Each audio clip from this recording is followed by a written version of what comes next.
for my audience, right? Give my audience the definition of game changer and game manager so everyone can know it from my audience, you know what I mean? From the word of mouth, from the man himself. MVP, talk to us, brother. Easy work. So I'll say it like this, man. A game changer for me, this game only has 4, potentially 5, right?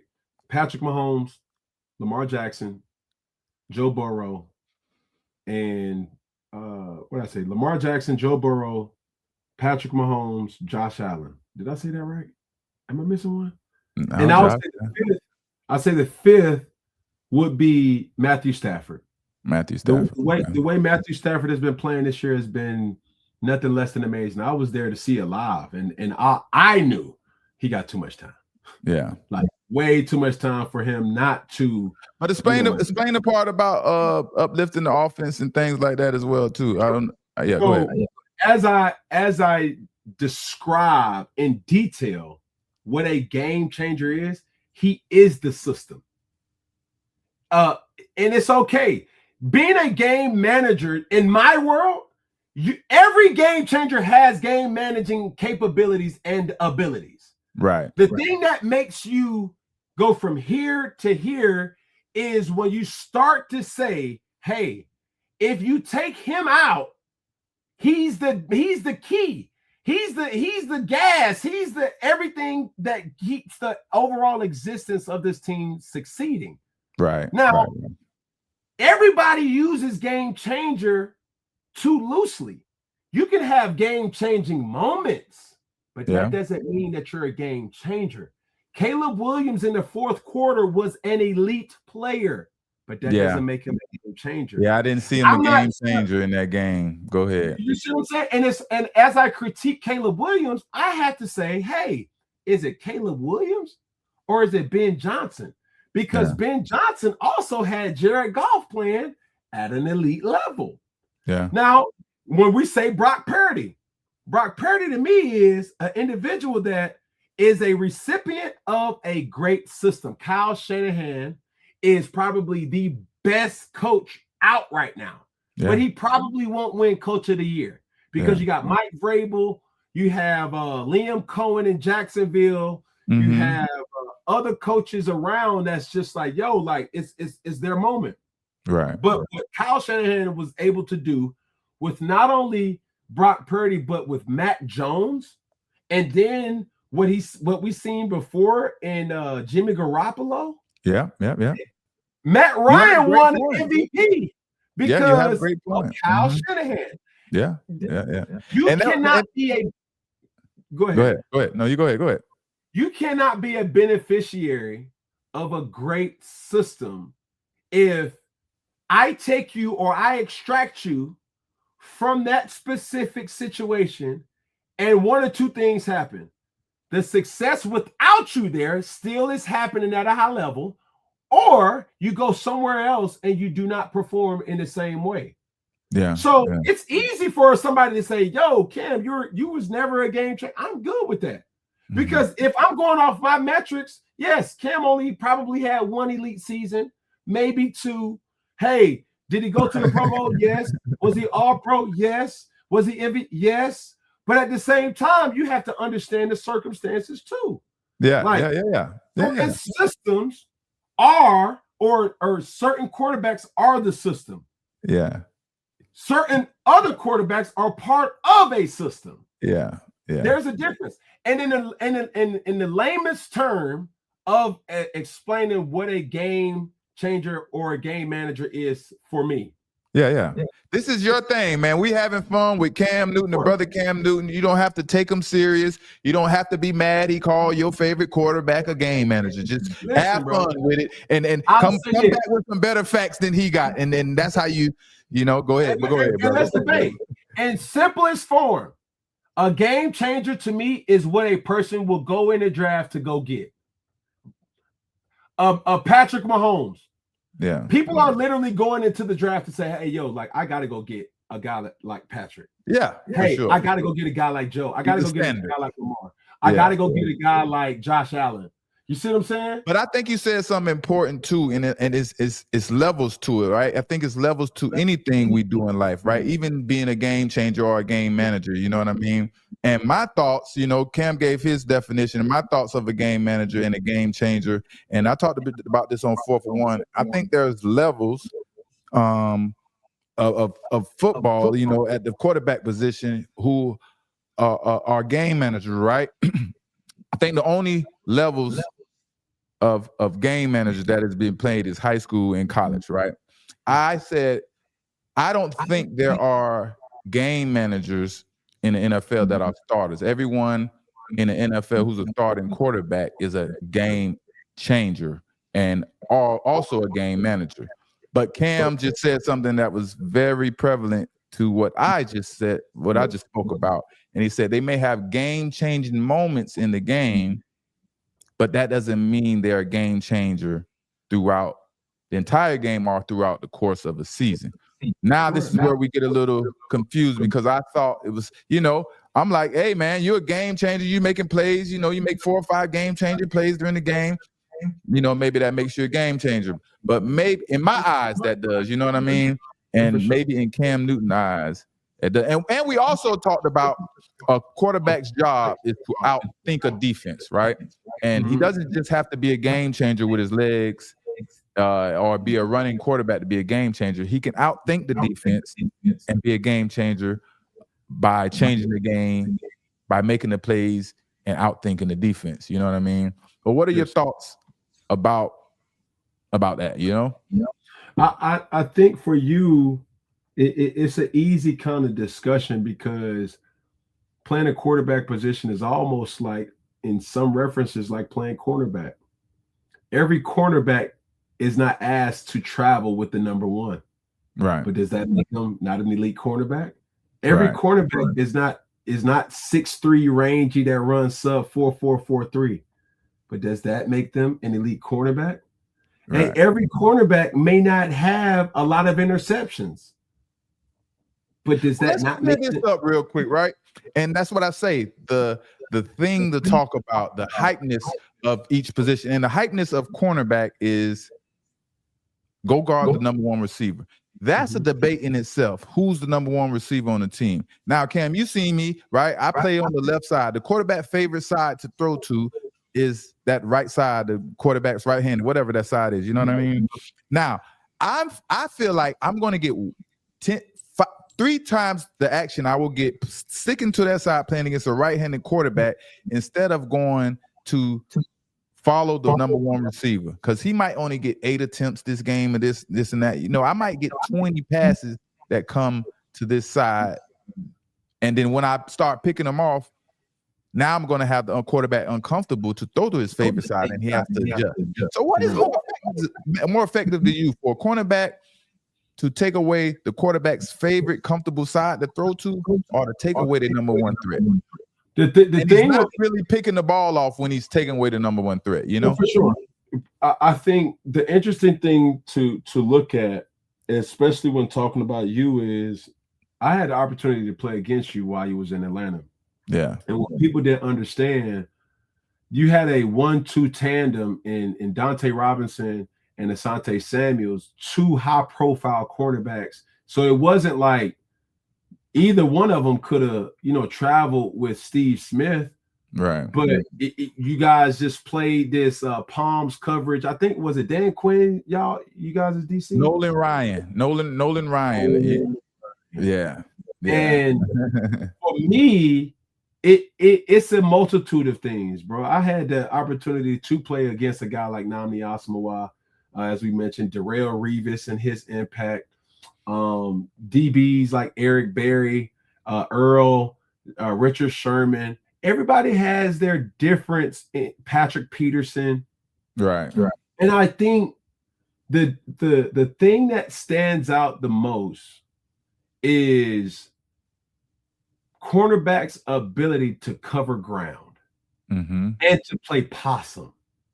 You see what I'm saying? Yeah, I gotta play possum. That's my thing. I play possum. I like to play. I don't know what coverage I'm in.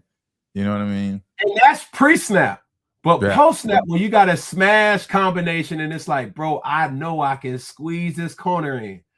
And you know, bro, let me just show face at the hitch because I know he's going to try to throw the corner. That's the worst.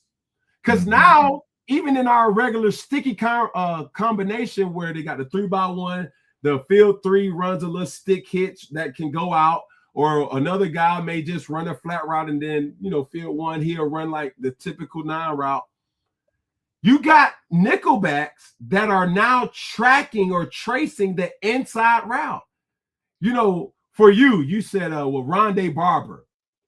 The thing of that made Rondé Barber so like sketchy was when we would run Trojan, when that's a typical like double slants with a 2x2. That nickel plays possum by just carrying the slant there and then popping out to the second. He killed that nickel in cover 2, boy. He knew how to play possum and sneak in and out. Oh man, he mastered that. You right, but go ahead. He mastered that. You have cerebral cornerbacks, that's different than a guy that's just playing man to man.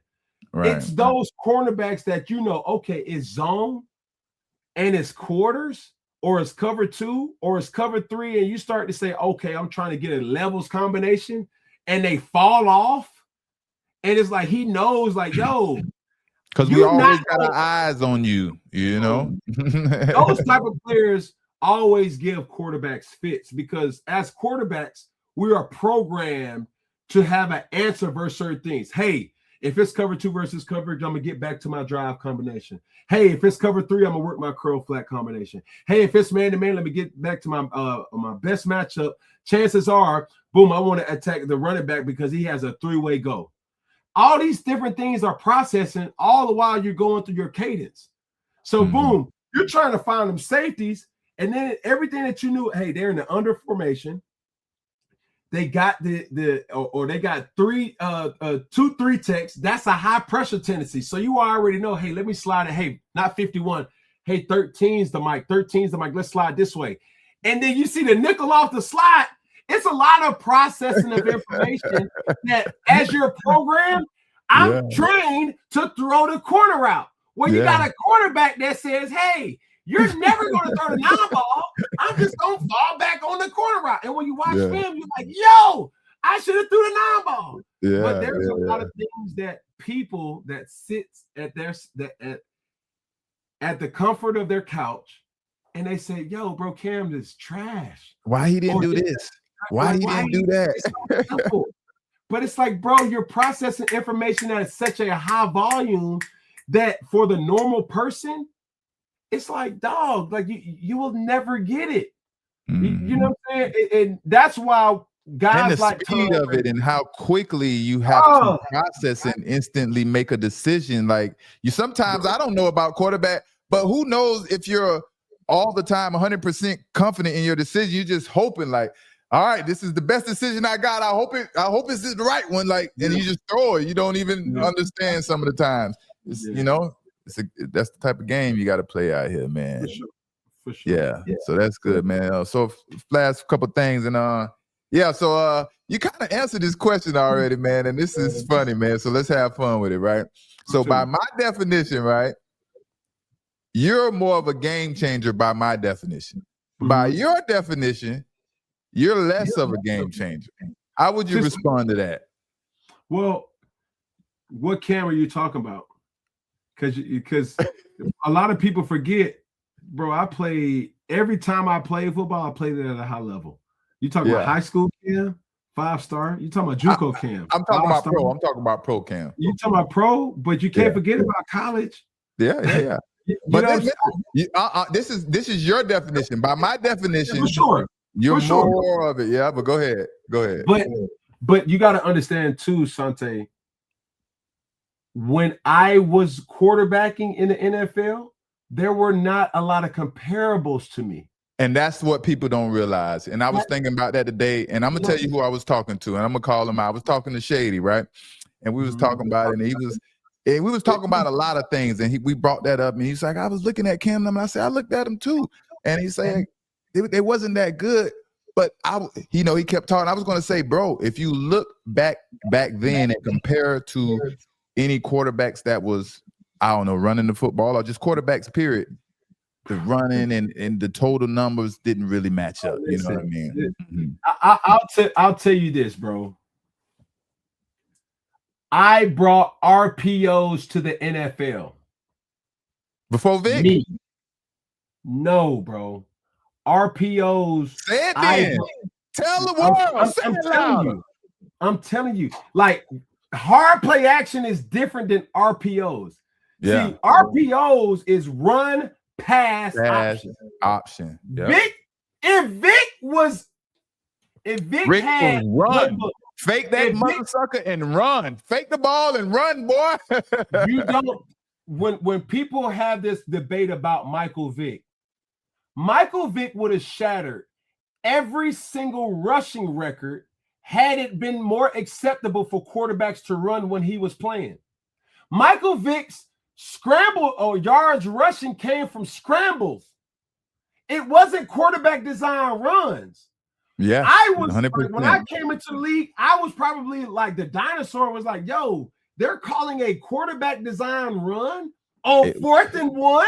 What? No, it was now so you see painful Josh to try Allen. to stop you too, because it was just like you're gonna fall forward. Nobody can stop your momentum. You're gonna gain 3, 4, 5 yards. It was just a headache. It was. Then you had those two big running backs. It was just like, oh my gosh. Then he dropped back. He throw the ball. It's like, oh my gosh. Go ahead, brother. My rule was always, bro, just put me on a safety. If we get a hat on the hat, I know I can have my way with a safety. Yeah. Because more times than not, if you get a hat on the hat, that now makes football an 11-on-11 type of dynamic. The receivers block the quarterbacks, right? If we can get our 7 to block the front 7, that puts me on a safety. Yeah. Everybody's accountable. Game over. I don't see anybody stopping you once you got that momentum going forward, stopping you from getting 3 yards. You see what I'm saying?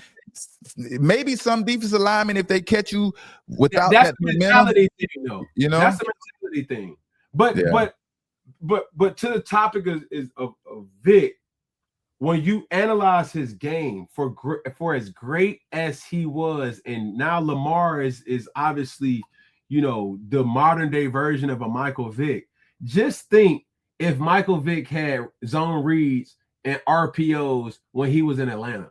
Yeah. Well, I have to say something, brother, and I have to give you credit and just do. And I'm always talking shit on Twitter, and I challenge people and I say, what game did Cam Newton change? What did Cam Newton change by this game? And he just answered it for us, brother. And it's not like I was beefing or saying it like, you know what I mean? I'm asking seriously questions, and he's saying that RPO. You know what I mean? And if I'm wrong, you know, y'all let's straighten us out. If he's the first, the second, it don't matter, but he's trendsetting. The RPO, that is a big deal. And I don't think I saw the RPO before Cam Newton. He may be 100% correct.